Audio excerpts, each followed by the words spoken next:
Hi, in this video I'm going to share 5 tips about how you can deal with anxiety in speaking exams.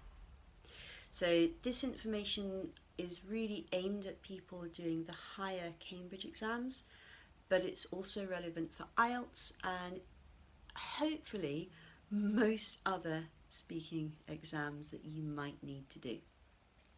Okay, so tip number 1. Sounds obvious, people don't always do it, and that is to make sure you have lots and lots of time to prepare.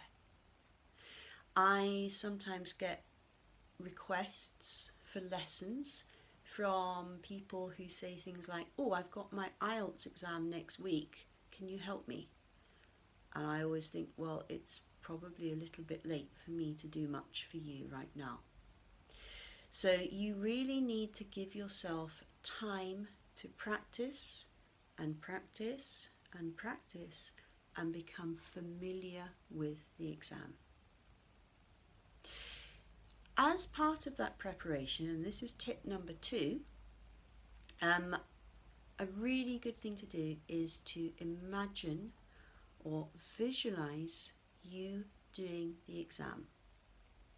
Now the thing is that you probably do this anyway without really knowing you're doing it.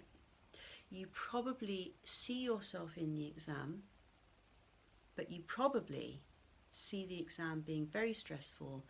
You probably imagine that you forget the words, that you worry about the grammar, maybe you have a horrible examiner, and you create these kind of very negative pictures in your mind. So if you're creating negative pictures, well, you're kind of setting yourself up for a negative experience. So what you need to do is create positive pictures. If you can imagine a successful exam every day as part of your preparation, you are setting yourself up to succeed. So you can see yourself going into the room, see yourself saying hello to the examiner, see yourself answering the questions with confidence, with fluency and with great language. Alright, tip number 3, and this I guess it's a mindset tip, and that is to remember that the examiner is an individual person. So students or candidates often really get anxious about the examiners, particularly with IELTS. And I've had students who say things like, the examiner, they kept interrupting me, or the examiner didn't ask me very many questions, or the examiner didn't smile, I think they didn't like me. Now, you don't know what the examiner is thinking. You don't know. You're guessing what the examiner is thinking. And that examiner, although they are a very well-trained person, they are still an individual and they will still all respond differently to the exam. So whatever the examiner does, it's up to them, okay? You need to concentrate on yourself and your speaking and do what you practiced and do what your teacher said. The 4th tip, and this is super important, is that you need to focus on your message, not your mistakes. So I often work with very high level students doing speaking exams, and these students will be very, very fluent, very, very articulate, very expressive, no problem.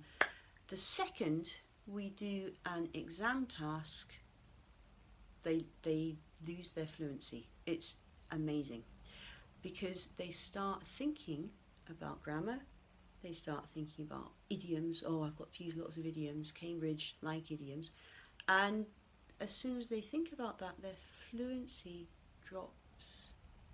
So there is a time and a place to learn grammar and idioms.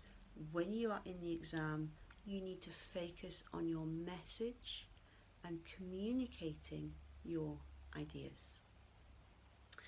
And the final tip, and again, it's kind of an obvious one, is it's really important to breathe.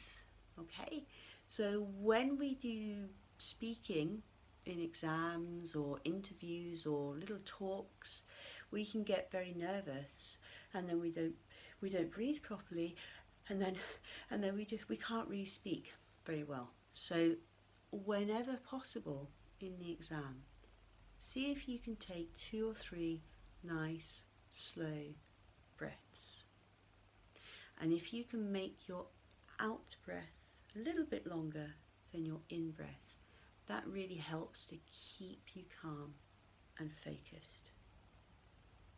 So those are my 5 tips for helping you deal with speaking exams. If you would like to read more about this, please click on the link that will take you to my Facebook page. My name is Sarah. I'm an English teacher and language anxiety coach. I help people overcome the fear of speaking and using English. Thank you for watching.